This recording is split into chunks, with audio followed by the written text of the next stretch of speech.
Welcome to my channel. आप सभी का मेरे इस चैनल में स्वागत है। आइए आज हम लोग MCQ का कुछ क्वेश्चन जो है वो हम देखेंगे। तो यह जो क्वेश्चन है वो क्लास 12th इंग्लिश का है और हम यहाँ पे जितने भी चैप्टर हैं उस सारे चैप्टर को कवर करेंगे। ठीक है, तो आइए बिना देर किए हम इसे शुरू करते हैं और इसे समझने की कोशिश करते हैं। तो आपके सामने जो है पहला प्रश्न आएगा। तो ये रहा आपका पहला प्रश्न। तो सबसे पहले हम प्रश्न को पढ़ेंगे, समझेंगे और उसके बाद ही हम आंसर देने का प्रयास करेंगे।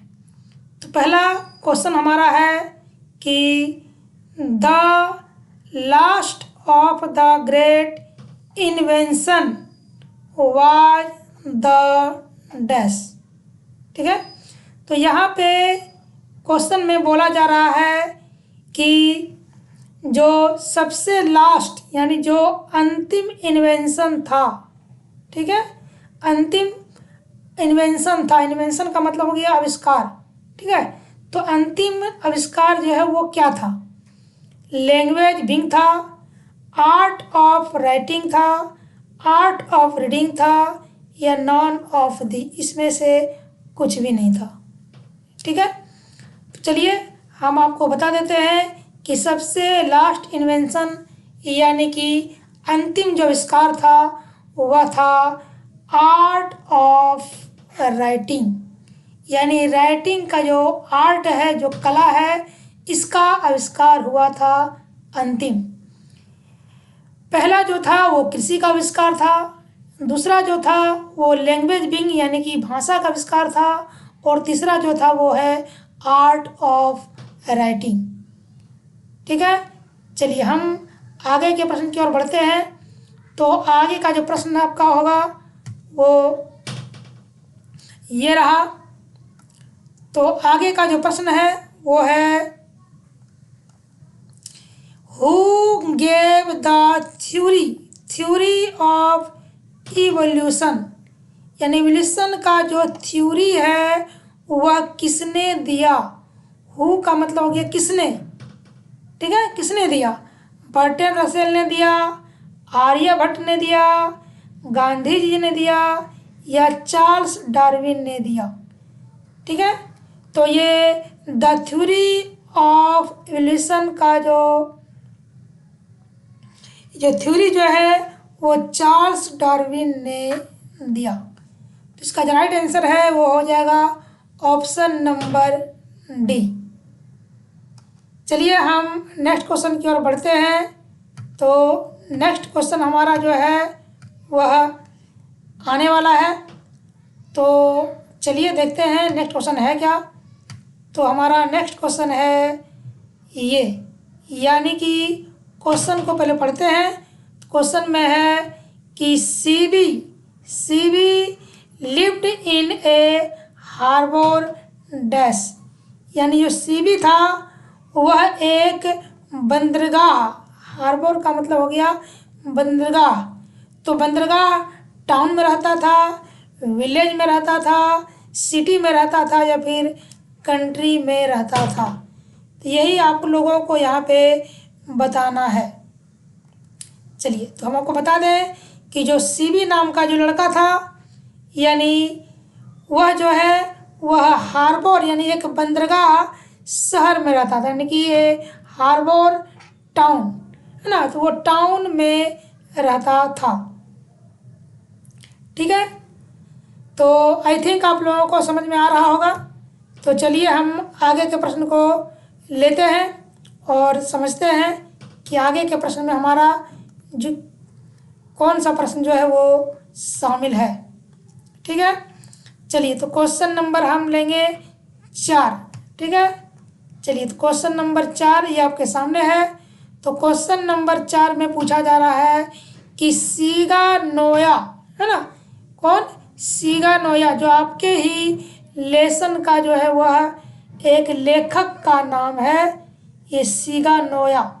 ठीक है, तो सीगा नोया जो थे वह डैश राइटर थे। कौन से राइटर थे? इंडियन राइटर थे, ऑस्ट्रेलियन थे, नेपाली थे या जापानीज थे? तो ये आप लोगों को बताना है। तो सीगा नोया यानी कि यह जो है किसके लेखक हैं? सीगा नोया। तो द आर्टिस्ट आप लोगों ने पढ़ा होगा। द आर्टिस्ट जो लेसन है वह सीगा नोया के द्वारा लिखा गया है। ठीक है। तो सीगा नोया वो इंडियन थे, ऑस्ट्रेलियन थे, नेपाली थे या फिर जापानीज राइटर थे, आर्टिस्ट। ठीक है। तो सीगा नोया जो है वो एक जापानीज राइटर थे, जापान के राइटर थे सीगा नोया। ठीक है। जिसमें कि सीबी का चर्चा किया गया है। चलिए तो नेक्स्ट क्वेश्चन को हम देखते हैं। तो नेक्स्ट क्वेश्चन हमारा है वो है क्वेश्चन नंबर 5। चलिए तो इस क्वेश्चन को हम देखते हैं। इस क्वेश्चन में है कि during child birth the index of anxiety is dash, यानी बच्चे के जन्म के दौरान, ड्यूरिंग का मतलब हो गया दौरान, तो जो चिंता का जो पारा होता है यानी इंडेक्स वो कैसा होता है? लो होता है, हाई होता है, नॉर्मल होता है या फिर ऑल ऑफ दी सब होता है? तो बच्चे का जब जन्म होता है तो उस समय जो है लोगों का जो पारा है, लोगों का जो चिंता है ना, वो बहुत ही हाई होता है। हाई, हाई मतलब बहुत ही ज़्यादा होता है। ठीक है। चलिए तो हम नेक्स्ट क्वेश्चन को देखते हैं। और नेक्स्ट क्वेश्चन जो है वो आपके सामने ये रहा। तो नेक्स्ट क्वेश्चन आपके सामने जो है वो है जर्मन ग्रियर। ध्यान दीजिएगा कि Germaine Greer a child is born की लेखिका है। तो जर्मन ग्रियर जो है वाज एजुकेटेड इन डैश, यानी वो कहाँ पढ़ाई की थी? उसने अपनी पढ़ाई जो है वो कहाँ कंप्लीट की थी? चाइना में कंप्लीट की थी, अमेरिका में कंप्लीट की थी, ऑस्ट्रेलिया में कंप्लीट की थी या फिर इंग्लैंड में कंप्लीट की थी? तो ये आप लोगों को बताना है। तो हम आपको बता दें कि जर्मन ग्रियर का जो जन्म हुआ था वो भले ही अमेरिका में हुआ था, लेकिन उसकी जो पढ़ाई लिखाई और जो पालन पोषण जो हुआ था वह चाइना यानी कि चीन में हुआ था। तो इसका जो राइट आंसर है वो होगा ऑप्शन नंबर ए। ठीक है। आई थिंक आप लोगों को समझ आ रहा होगा। तो चलिए हम आगे के प्रश्न की ओर बढ़ते हैं।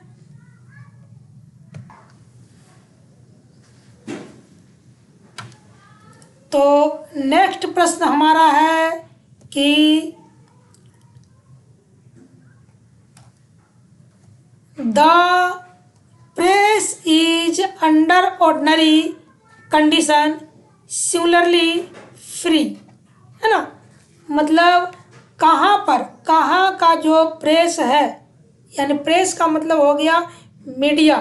तो कहाँ का जो प्रेस जो है वह साधारण कंडीशन में जो है वह है, यानी कि एक समान स्थिति में है।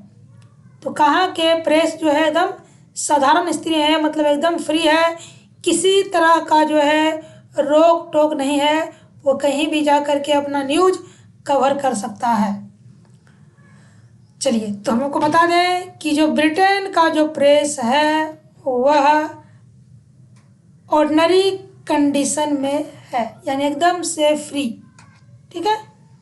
चलिए तो नेक्स्ट क्वेश्चन की ओर हम बढ़ते हैं। तो हमारा क्वेश्चन 7 हो चुका है, तो हम क्वेश्चन जो है वह 8 लेंगे। चलिए तो नेक्स्ट क्वेश्चन आपके सामने है। तो नेक्स्ट क्वेश्चन हमारा है कि विदाउट ए प्रेस, यानी एक स्वतंत्र प्रेस के बिना there can be no free, यानी कि कौन एकदम से स्वतंत्र नहीं हो सकता, फ्री नहीं हो सकता। अगर प्रेस ही हमारा स्वतंत्र नहीं है तो कौन स्वतंत्र नहीं हो सकता? सोसाइटी, पीपल, ह्यूमिडिटी या चिल्ड्रेन। तो जब प्रेस ही स्वतंत्र नहीं है तो फिर लोग जो है वो स्वतंत्र नहीं हो सकता। तो यहाँ पे जो राइट आंसर है वो होगा ऑप्शन नंबर बी। चलिए, तो अब जो है आपके सामने नेक्स्ट क्वेश्चन आएगा। तो ये रहा आपका प्रश्न। तो यहाँ पे प्रश्न है कि dash drives his parents from their home. मतलब कौन अपने माता पिता को, हिज पेरेंट्स अपने माता पिता को उनके ही घर से जो है वह निकाल देते हैं या बाहर जाके छोड़ देते हैं? सेंडर, जॉनसन, विलेजर्स या बेंजी। तो कौन छोड़ता है अपने माता पिता को? ठीक है, तो यह कहानी जो है द अर्थ से लिया गया है। यह प्रश्न जो है वह द अर्थ का है। तो यहाँ बेंजी नाम का जो व्यक्ति है, जो लड़का है, वही अपने माता पिता को कहानी के अंत में जो है उनको उनके घर से ही निकाल देता है, अर्थात उसे किसी शहर में जाकर छोड़ देता है। ठीक है, तो यहाँ पे राइट आंसर है वो होगा ऑप्शन नंबर डी। ठीक है, चलिए आइए हम क्वेश्चन नंबर 10 को देखते हैं। तो हमारा जो क्वेश्चन नंबर 10 है वह रहा कि बाय बर्थ, है ना, बाय बर्थ मतलब जन्म से। ठीक है, Pearl S Buck is dash. तो जन्म से पर्ल एस बक जो है वो क्या थी? ब्रिटेन थी, चाइनीज थी, इंडियन थी या अमेरिकन थी? तो पर्ल एस बक का जो है जन्म हुआ था अमेरिका में। ठीक है, तो वो एक अमेरिकन थी, लेकिन इसका जो पालन पोषण हुआ था पर्ल एस बक का वह हुआ था चाइना में, यानी कि चीन में। ठीक है, तो जब भी आप क्वेश्चन को देख लीजिएगा कि अगर जन्म से लिखा हुआ है तो आप जो है अमेरिका में टिक लगाइएगा। ठीक, चलिए आइए हम अब क्वेश्चन आगे की ओर देखते हैं, बढ़ते हैं कि आखिर हमारा जो नेक्स्ट क्वेश्चन है वो क्या होगा। तो ये रहा आपके सामने नेक्स्ट क्वेश्चन। चलिए, अकॉर्डिंग टू द राइटर, यानी लेखिका के अनुसार या लेखक के अनुसार, ठीक है, selflessness is the main quality of A dash. ठीक है, जो स्वार्थ की जो भावना होती है, ठीक है, तो स्वार्थ की भावना जो है वो किसका जो है वो मेन, द मेन का मतलब मुख्य गुण होता है। यानी स्वार्थी आदमी कौन होता है? ठीक है, पब्लिक होता है, लीडर होता है, स्टूडेंट होता है या ऑल ऑफ दीज। ठीक है, तो स्वार्थ की जो भावना है सबसे अधिक जो है वो होती है नेताओं में। ठीक है, ये लोग पहले अपना पेट भरते हैं और उसके बाद अगर कुछ बच जाए तो वही जनता को मिलता है, और नहीं तो वो भी नहीं मिलता है। ठीक है, चलिए तो आइए हम आगे के प्रश्न को देखते हैं कि हमारा आगे का प्रश्न क्या होगा। चलिए, तो आगे का प्रश्न क्या आने वाला है? ठीक है, देखते हैं, वेट कीजिए, और आपका क्वेश्चन आने वाला है। तो ये रहा आपका प्रश्न। तो आपका प्रश्न है कि when Benji left his school he had dash hands. ठीक है, तो देखिए हम आपको हिंदी भी यहाँ पर एक्सप्लेन करते जा रहे हैं, सिर्फ आप ध्यान से क्वेश्चन को देखिए और समझने की कोशिश कीजिए। ठीक है, तो यहाँ पे जो क्वेश्चन है और क्वेश्चन के अनुसार यहाँ बोला जा रहा है कि जब बेंजी ने, है ना, अपना स्कूल छोड़ दिया, यानी जब छोड़ा था, ठीक है, तो ही हैड, उसके पास थी डैश हैंस, डैश मुर्गियाँ। तो कितनी मुर्गियाँ उसके पास थी? ठीक है, 20-30 थी, 30-40 थी, 40-50 थी, या 50-60 थी। ठीक है, तो देखिए स्कूल में जो है ज़्यादा करके छुट्टी जो है वो 4 बजे ही होती है, इसलिए हम याद रखेंगे कि बेंजी के पास जो है वह 40 से 50 मुर्गियाँ जो है वह थी जब उसने स्कूल छोड़ा। ठीक है, चलिए अब नेक्स्ट क्वेश्चन की ओर बढ़ते हैं। हमारा जो है नेक्स्ट क्वेश्चन वो होगा क्वेश्चन नंबर 13। तो ये रहा आपके सामने प्रश्न, the earth is written by dash, यानी ये जो द अर्थ जो लेसन है, जो पार्ट है, जो चैप्टर है इंग्लिश बुक में, यह किसके द्वारा लिखा गया है। तो पहला ऑप्शन देखिए यहाँ पे आ गया है, कोई बात नहीं आप पढ़ लीजिए कि पर्ल एस बक, है कि नहीं, और दूसरा हो गया बर्टन रसेल, तीसरा हो गया जर्मन ग्रियर, और चौथा हो गया H.E. बेट्स। तो द अर्थ लेसन जो है वह H.E. बेट्स के द्वारा लिखा गया है। तो हमारा जो यहाँ पे राइट आंसर है वो हो जाएगा ऑप्शन नंबर क्या, डी। नहीं, चलिए तो अब हम आगे के क्वेश्चन को भी देख लेते हैं धीरे धीरे करके। क्वेश्चन हम 13 तो कर ही लिए हैं और बहुत जल्द ही हम लोग 50 क्वेश्चन को भी कवर कर लेंगे। ठीक है, चलिए तो नेक्स्ट क्वेश्चन की ओर हम बढ़ते हैं और देखते हैं कि भाई क्या क्वेश्चन हमारा होगा। चलिए तो नेक्स्ट क्वेश्चन आपके सामने है कि द वर्थ, ध्यान से क्वेश्चन को देखिएगा, the worth of aux मीडो is about dash. ठीक है, चलिए शायद आप लोगों को हिंदी समझ में नहीं आ रहा होगा, और जिन्हें आ रहा है अच्छी बात है, क्योंकि अगर आप अंग्रेजी ध्यान से नहीं पढ़िएगा, ग्रामर का रूल नहीं पढ़िएगा, तो आप हिंदी नहीं कर पाइएगा, क्वेश्चन को समझ नहीं पाइएगा। तो आपसे अनुरोध है कि कृपया जो है वह ग्रामर पर विशेष ध्यान दें। चलिए तो हम क्वेश्चन को देख लेते हैं। तो द वर्थ ऑफ ऑक्स मीडो, मैंने ऑक्स मीडो जो कि चैप्टर में बताया गया है, और इसकी कीमत, वर्थ का मतलब हो गया कीमत, अबाउट डैश लगभग कितनी है। ठीक है, लगभग कितनी है, तो पहला ऑप्शन है 3000 रूबल, दूसरा है 3000 येन, तीसरा है 3000 डॉलर, और चौथा है नन, इसमें से कोई नहीं। ठीक है, तो देखिए यहाँ तीनों ऑप्शन में 3000 दिया गया है, लेकिन ये जो लास्ट का जो वर्ड है वो अलग अलग है, रूबल्स में दिया है या येन में दिया है या डॉलर में दिया गया है, ये यहाँ पे थोड़ा सा कन्फ्यूजन करता है। चलिए हम आपको से बता देते हैं कि इसका जो राइट आंसर है वो हो जाएगा ऑप्शन नंबर ए, 3000 रूबल्स। चलिए ठीक है, चलिए अब नेक्स्ट क्वेश्चन की ओर हम बढ़ते हैं और देखते हैं भाई हमारा जो नेक्स्ट क्वेश्चन है वो क्या होने वाला है। तो ये रहा आपका नेक्स्ट क्वेश्चन। तो क्वेश्चन नंबर हमारा जो है वो 15 है, नहीं, चलिए क्वेश्चन नंबर 15 को हम लोग आज फिर देखेंगे। तो क्वेश्चन हमारा है कि to know Lomov's desire mister Chubukov became dash. ठीक है, यानी लुमोव की इच्छा जानकर या जानने के बाद जो मिस्टर चुबुकोव जो थे, है ना, वह क्या हुए, है ना, सैड हो गए, एंग्री हो गए, हैप्पी हो गए या मैड हो गए।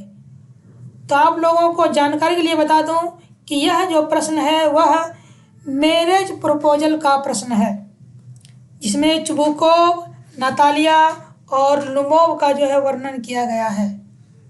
चलिए, तो लुमोव की इच्छा जानकर जो चुबुकोव नाम का जो व्यक्ति है वो बहुत ही क्या हो गए, हैप्पी हो गए, खुश हो गए थे।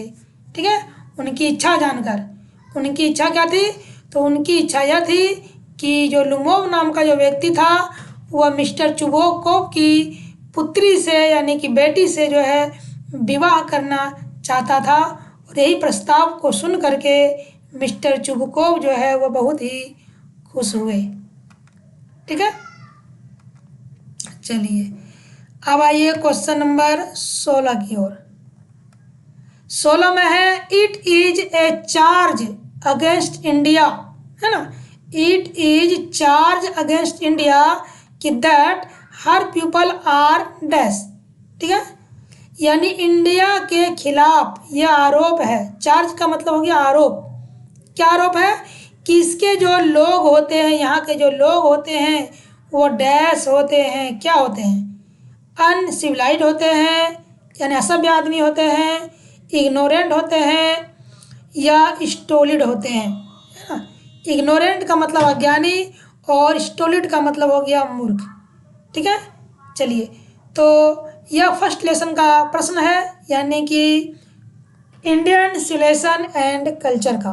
ठीक है, तो भारत के खिलाफ यह आरोप है कि भारत के जो लोग हैं वह अनसिविलाइज्ड, इग्नोरेंट और स्टोलिड भी होते हैं।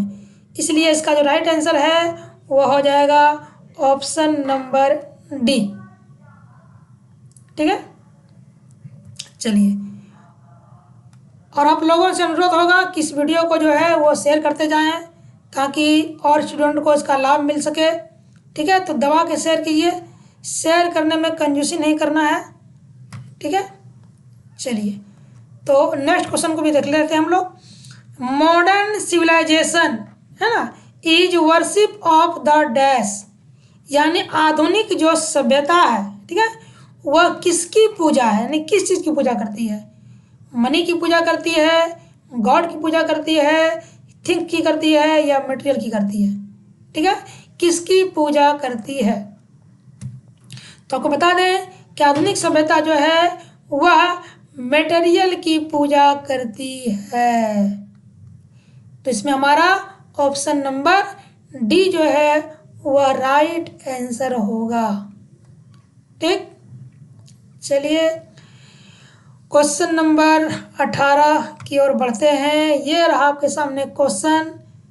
चलिए पहले क्वेश्चन पढ़ते हैं ध्यान से।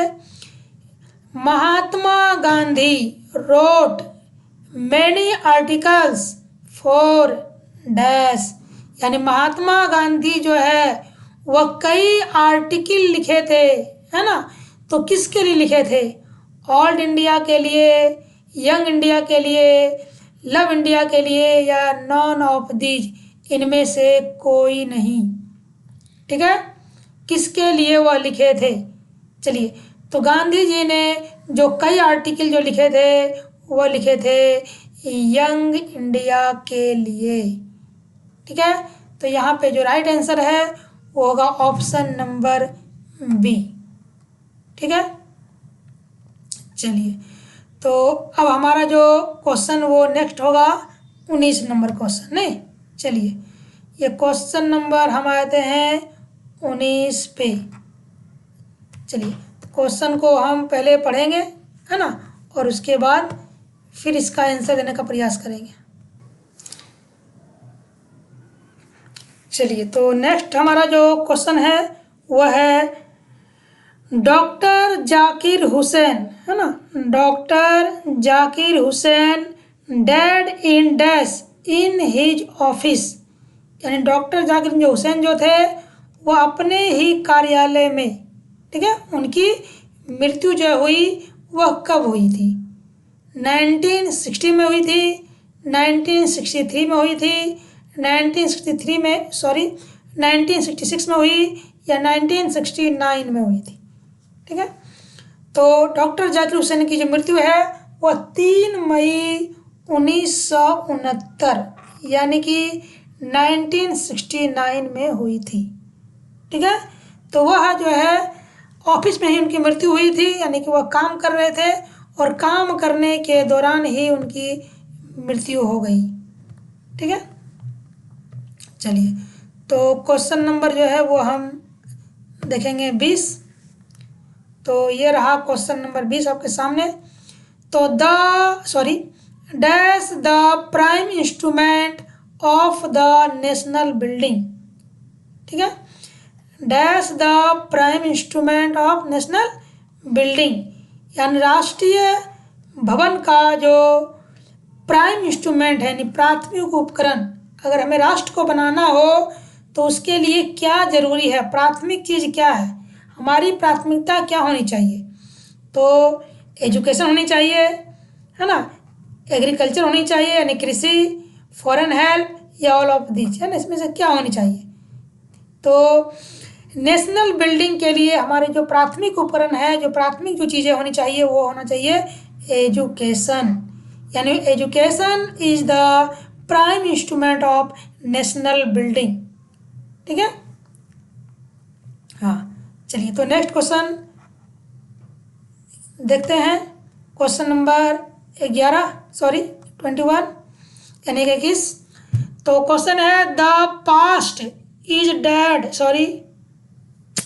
The past is alive and dash, यानी जो अतीत है वो अतीत जो है वो जीवित रहता है और क्या रहता है, यानी हमारा जो अतीत है यानी जो समय बीत गया उसको हम लोग अतीत कहेंगे, पास्ट कहेंगे। तो वह जो अतीत है वो कभी मरता नहीं है, वह हमेशा ही जीवित रहता है। क्या रहता है, वो हमेशा ही जीवित रहता है। कैसे रहता है जीवित, क्योंकि हम लोग अतीत को याद करते हैं तो वो जीवित है, तभी तो हम लोग याद करते हैं। एंड डैश, और क्या रहता है, ठीक है, तो हमारा जो अतीत है वो जीवित रहता है और डायनेमिक रहता है। डायनेमिक मतलब गतिशील, ये हमेशा चलता रहता है अतीत, यानी मरते दम तक, जब तक हम जीवित हैं तब तक हम अतीत को क्या करते हैं, याद करते हैं। तो अतीत जो है वो जीवित के साथ साथ डायनेमिक भी होता है। ठीक है, इस बात को आप याद रखिएगा। चलिए तो क्वेश्चन नंबर 12 की ओर चलते हैं। क्वेश्चन नंबर 12 देखते हैं कि नानू काकू, है ना, नानू काकू बिलोंग्स टू डैश, यानी नानू काकू जो है वो कहाँ से बिलोंग करते थे। ठीक है, गुजरात से, महाराष्ट्र से, उड़ीसा से या उत्तर प्रदेश से। जो नानू काकू थे, यानी ये प्रश्न जो है वह ए पिंच ऑफ सनब का है। तो जो नानू काकू जो थे वह महाराष्ट्र से बिलोंग करते थे, महाराष्ट्र के रहने वाले थे, और वह जो है दिल्ली आए थे, वो भी गर्मी के दिन में, समर वेकेशन में। कहाँ, तो अपने भांजे के पास यानी कि लेखक के पास। और लेखक कौन थे, मनोहर मालगोंकर इसके लेखक थे, यानी नानू काका का जो है वह भांजा थे।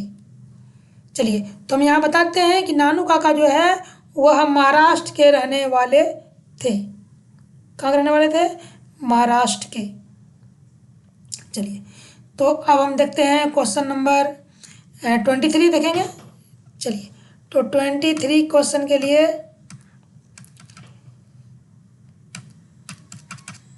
चलिए question number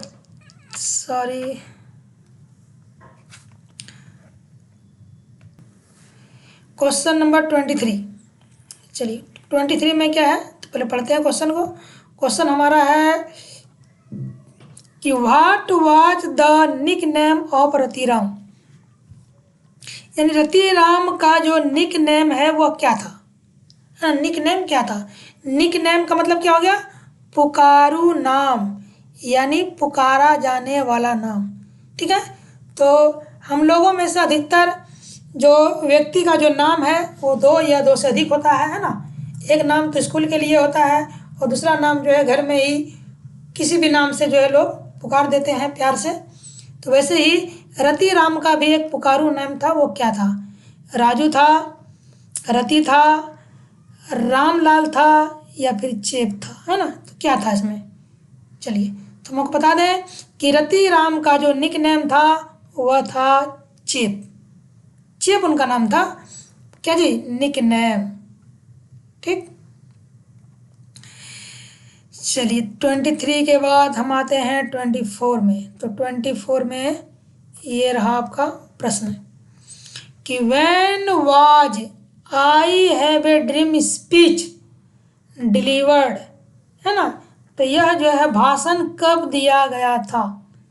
I have a dream जो कि एक स्पीच है, याद रखिएगा, ये क्वेश्चन पूछा जा सकता है कि आई हैव अ ड्रीम, जो लेसन वो क्या है, एक स्पीच है, और यह कब दिया गया था, ये भाषण जो है वह कब दिया गया था।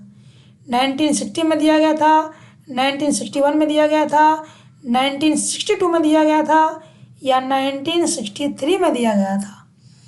तो इसका राइट आंसर होगा 1963 में भाषण दिया गया था। ठीक है, चलिए, तो हम लोग क्वेश्चन 24 कर लिए हैं। अब क्वेश्चन जो है 25 की ओर हम लोग बढ़ेंगे।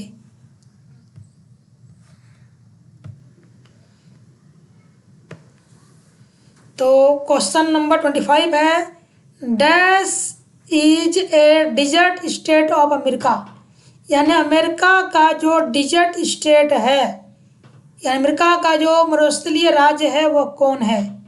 ठीक है, जॉर्जिया है, मिसिसिपिया है, अल्बामा है, या लुइसियाना है।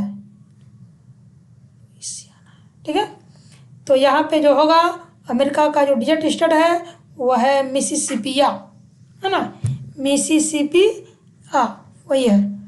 ठीक है, तो अमेरिका का ये डिजर्ट स्टेट है, यानी मरुस्थलीय भाग, यानी यहाँ पर जो है बालू ही बालू है चारों ओर। अगर आप देखिएगा तो आपको बालू के सिवा कुछ भी नज़र नहीं आएगा। चलिए, तो नेक्स्ट क्वेश्चन है 26 का, sweetest love I do not गो। ठीक है, ये लेसन का नाम है, यानी यह जो है पोइट्री का चैप्टर है। Sweetest love I do not go has dash stanza, has dash stanza, यानी इसमें कितने स्टेंजा हैं, ये आप लोगों को बताना है। ठीक है, कि इस कविता में कितना स्टेंजा शामिल है।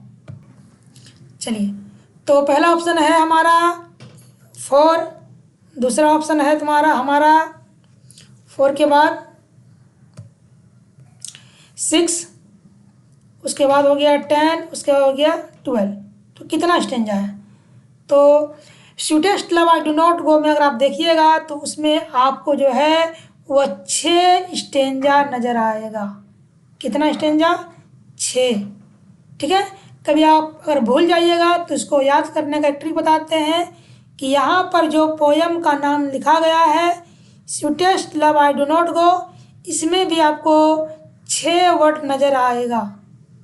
ठीक है, देखिए, पहला हो गया स्वीटेस्ट, फिर लव, फिर आई, फिर डू, फिर नॉट और फिर गो, यानी 1 2 3 4 5 6। तो 6 वर्ड का ये कविता है, इसमें 6 स्टेंजा जो है वह इन्वॉल्व है। ठीक है, आई थिंक आप लोगों को याद रहेगा।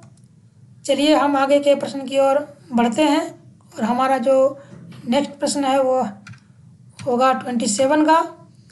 तो ये रहा 27 का प्रश्न। 27 प्रश्न है, John Donne compares himself to the dash.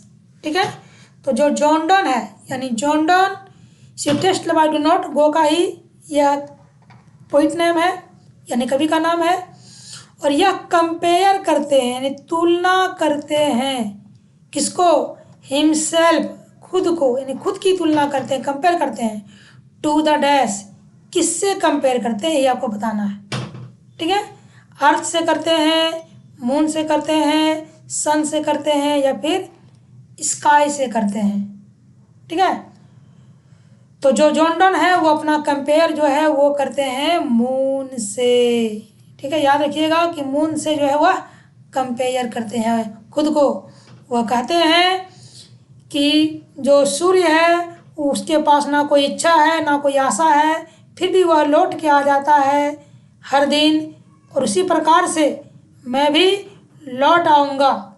यानी जो जॉन डॉन है वो कहीं जा रहे हैं और अपनी वाइफ से वो बोल रहे हैं कि मैं भी सूर्य की तरह जो है वो वापस लौट आऊँगा, है ना, इसमें कोई संदेह नहीं है। चलिए, तो क्वेश्चन नंबर 28 को हम लोग अब देखेंगे। क्वेश्चन नंबर 28 है कि John Donne married his patrons dash. तो जॉन डॉन जो है उन्होंने विवाह किया था, है ना। हीज पेट्रॉन्स डैश यानी किसकी भतीजी से, यानी पेट्रॉन्स सॉरी किसके आश्रयदाता की किससे। पेट्रॉन्स का मतलब होता है आश्रयदाता, यानी जिन्होंने जॉन डॉन को काम दिया था उसको बोलेंगे हम लोग आश्रयदाता, माना आश्रय देने वाला। तो उसकी कौन थी जिसके साथ जॉन डॉन ने विवाह किया। तो डॉटर थी, सिस्टर थी, सर्वेंट थी या फिर निश थी, क्या थी, यही आपको बताना है। ठीक है। तो जॉन डॉन जो है वो अपने आश्रयदाता की भतीजी से, निश भतीजी से जो है उन्होंने विवाह किया था। ठीक है, ये याद रखिएगा, निश से विवाह किया गया था। चलिए, तो अब आते हैं क्वेश्चन नंबर 29।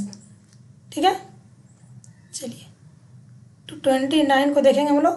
29 क्या है कि Walter Whitman is dash years old. ठीक है, तो वाल्टर विटमैन जो है वो कितने साल का है। 25 का है, 34 का है, 36 है या फिर 37 है, कितने वर्ष का है।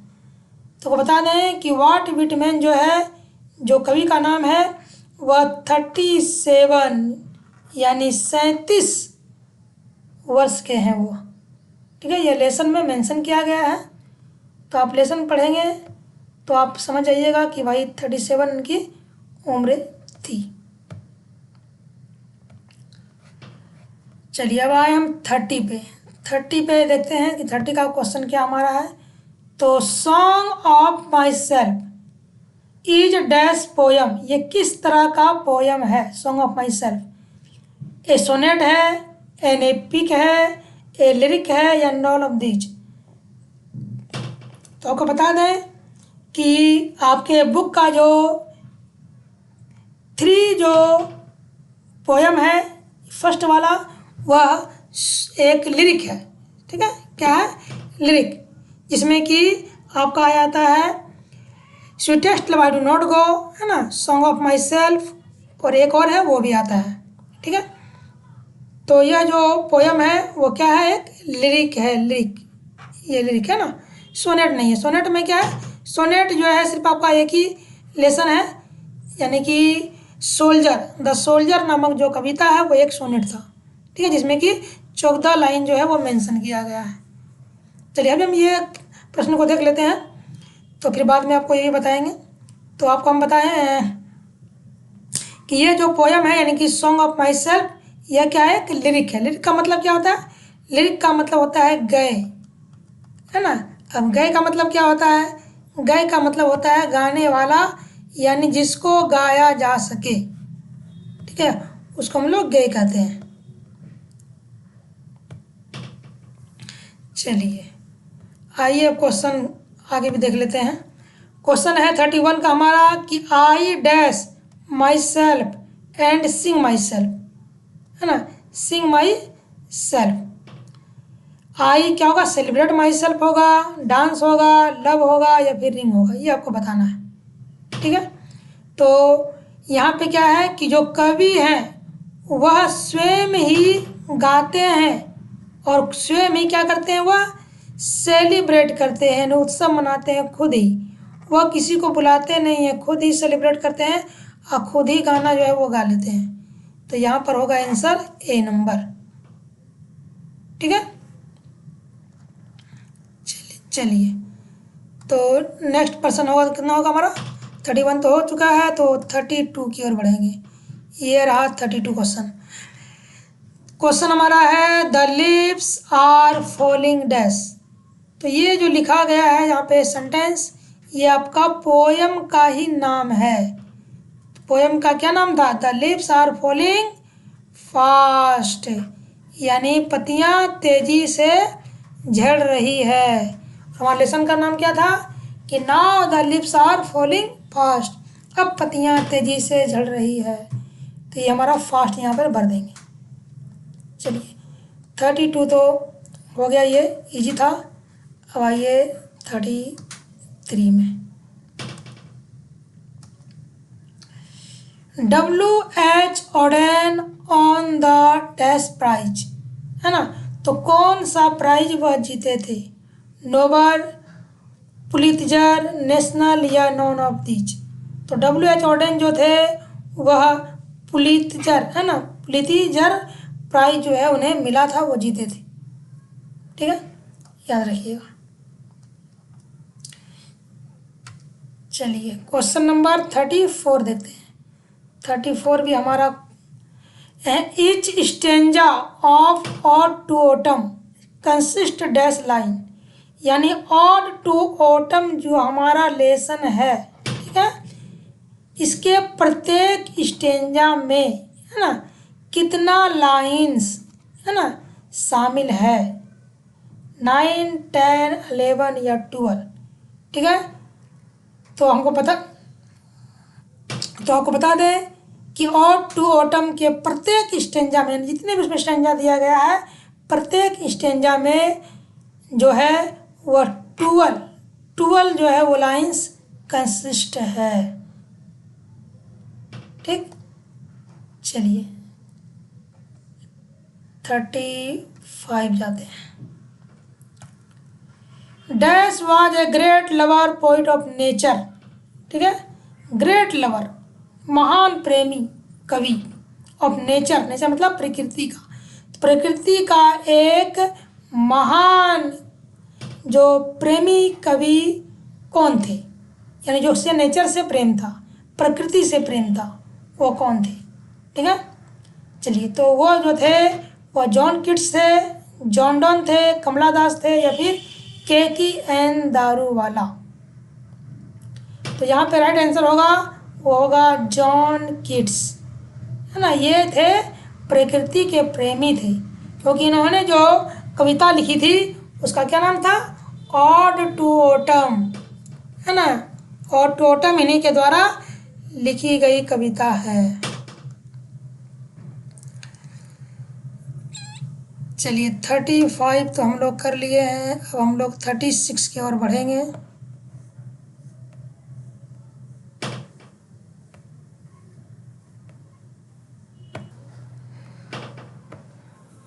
चलिए तो नेक्स्ट क्वेश्चन हमारा है, in the poem an epitaph has dash lines.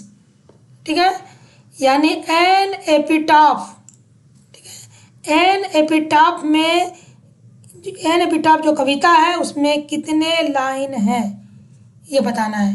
5, 7, 9 या 11, कितने लाइन है? ठीक है, तो इसमें जो है वो 7 लाइन है, याद रखिएगा। ठीक है, कहीं भूल जाइएगा तो ये जो एपिटाफ वर्ड है इसमें काउंटिंग कर लीजिएगा कितना लेटर है, लेकिन याद रखिएगा एन छोड़ करके, एन को नहीं काउंटिंग करना है। तो एपिटाफ में कितने वर्ड हैं? देखो EPITAPH, यानी इसमें 7 लेटर हैं, है ना। तो 7 लेटर का मतलब हुआ कि इस कविता में 7 लाइन है। ठीक है, तो इस प्रकार से जो है आप याद रख सकते हैं कि भाई इस कविता में कितने लाइन हैं।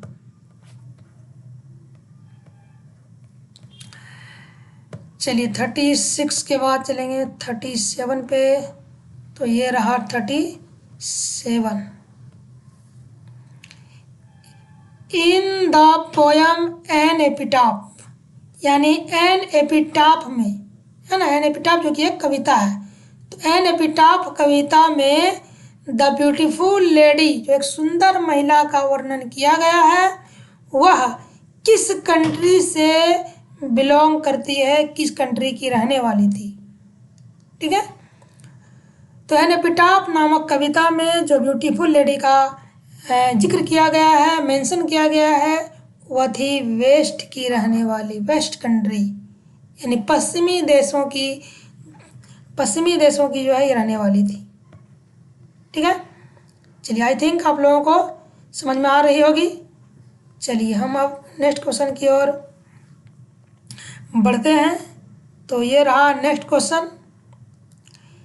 क्वेश्चन है कि the soldier is a dash poem. तो जो सोल्जर नामक कविता है वह कौन सा पोयम है, यानी कौन सी कविता उसको हम कहेंगे। पॉलिटिक्स कविता है, प्रोग्रेसिव है, पावरफुल है या पेट्रोटिक है, क्या है ये। तो जो सोल्जर है वो एक पेट्रियोटिक यानी देशभक्ति कविता है। पेट्रियोटिक का मतलब क्या होता है, देशभक्ति। तो ये देशभक्ति कविता है और हम इसको वार पोयम भी कह सकते हैं, है ना। तो यह एक वार पोयम भी है, ठीक है। चलिए, तो ये रहा 39 नंबर का प्रश्न कि a poem of dash lines is a sonnet, ठीक है। तो कविता में कितने लाइन होंगे जो कि हम उसको सोनेट कहेंगे, यानी सोनेट कहलाता है, ठीक है। तो ये हो गया 12, 14, 16 या 24। तो आप लोगों को बता दें कि 14 लाइन का जो कविता होता है उसी को हम लोग सोनेट कहते हैं। तो यहाँ जो हमारा राइट आंसर है वो हो जाएगा ऑप्शन नंबर बी। चलिए, तो क्वेश्चन नंबर हमें चलना है कहाँ, क्वेश्चन नंबर चलना है 40 पे, नहीं। चलिए क्वेश्चन नंबर 40 भी देख लेते हैं। तो क्वेश्चन नंबर 40 हमारा है कि हु कंपोज्ड, है ना, who composed the poem Macavity the mystery Cat, ठीक है। तो हम लोगों ने कविता में मेकिविटी द मिस्ट्री कैट भी पढ़ा था। तो मेकिविटी द मिस्ट्री कैट जो है कविता, वो किसने कंपोज किया है, मतलब किसने लिखा है, किसने बनाया है, ठीक है। पहला हो गया आर ब्रुक या John Keats, H E Bates, T S Eliot, किसने लिखा है।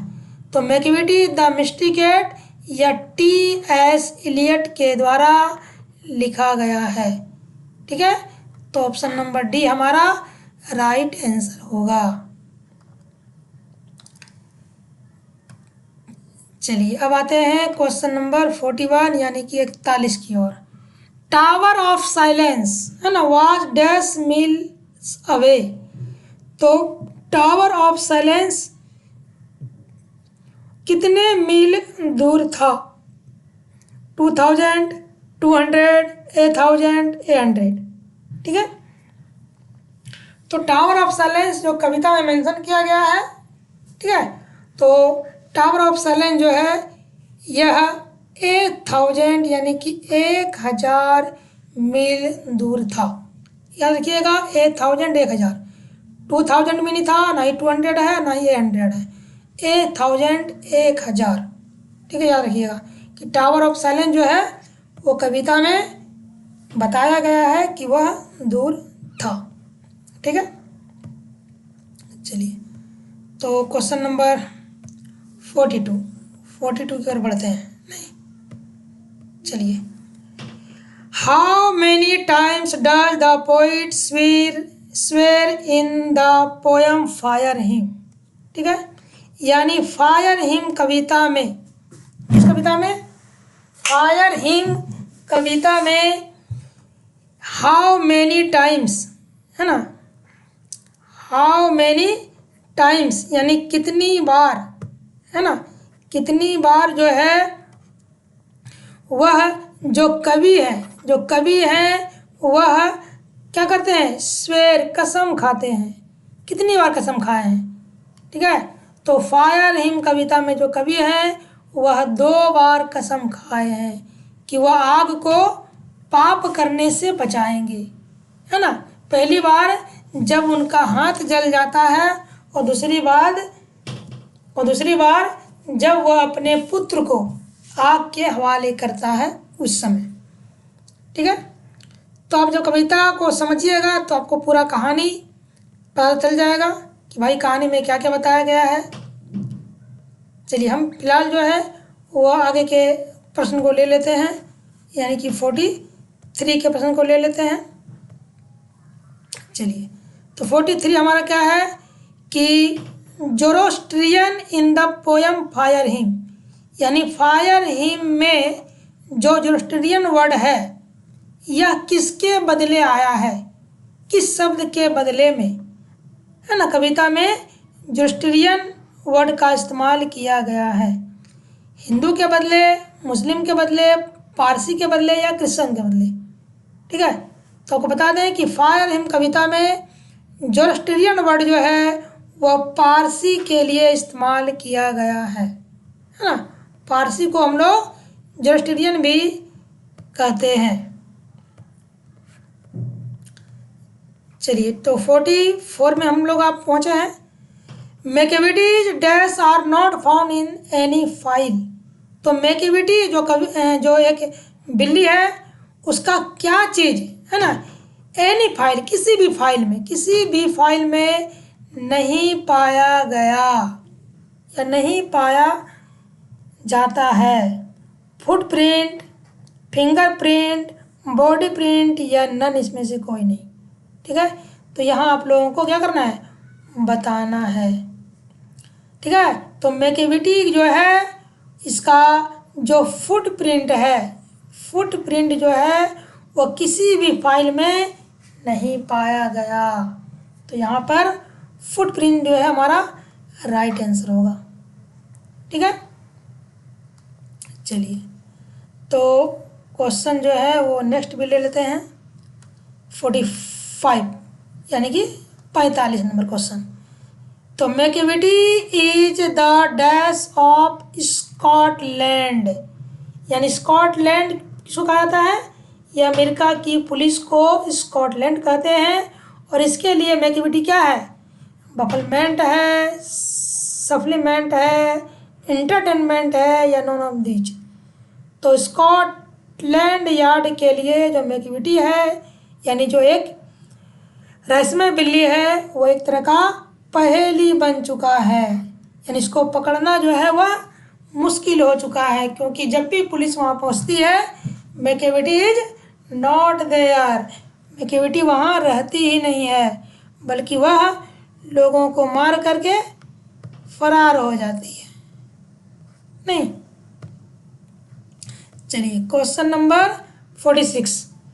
ए dash tree mention in the poem snake, है ना, यानी स्नेक कविता में किस पेड़ का जो है वो उल्लेख किया गया है ना। मेंशन का मतलब क्या होता है, उल्लेख करना।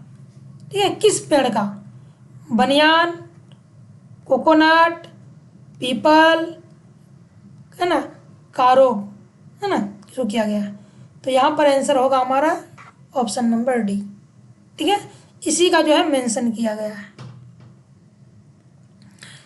चलिए, 47 चलते हैं हम लोग, और हम लोग 2-3 क्वेश्चन और करेंगे, और इसके बाद हमारा जो है वह 50 क्वेश्चन जो है वो कंप्लीट हो जाएगा। चलिए, नेक्स्ट क्वेश्चन है, the snake came out from A dash, यानी जो सांप है वो कहाँ से बाहर निकला था या बाहर आया था, है ना। वेल, हॉल, फिशर, फॉरेस्ट, है ना, कहाँ से आया था। तो जो स्नेक है वह फिशर से बाहर आया था। फिशर का मतलब होता है छिद्र, यानी एक दीवार थी और दीवार के पास एक छोटा सा छिद्र था, और उसी छिद्र से जो है सांप बाहर निकला था। तो फिशर, इसको याद रखिएगा कि सांप जो है वह फिशर से बाहर निकला था। ठीक है, चलिए, क्वेश्चन नंबर आते हैं 48। चलिए, 48 नंबर में क्या क्वेश्चन है, summer in Kolkata has written in dash, है ना, यानी समर इन कोलकाता ये जो बुक है यह कब लिखा गया है, 1963 में, 1964 में, 1965 में या 1966 में।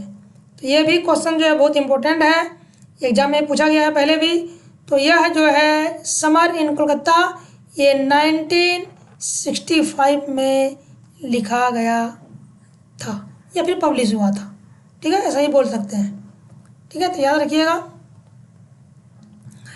चलिए, तो क्वेश्चन नंबर 49 यानी सेकेंड लास्ट क्वेश्चन।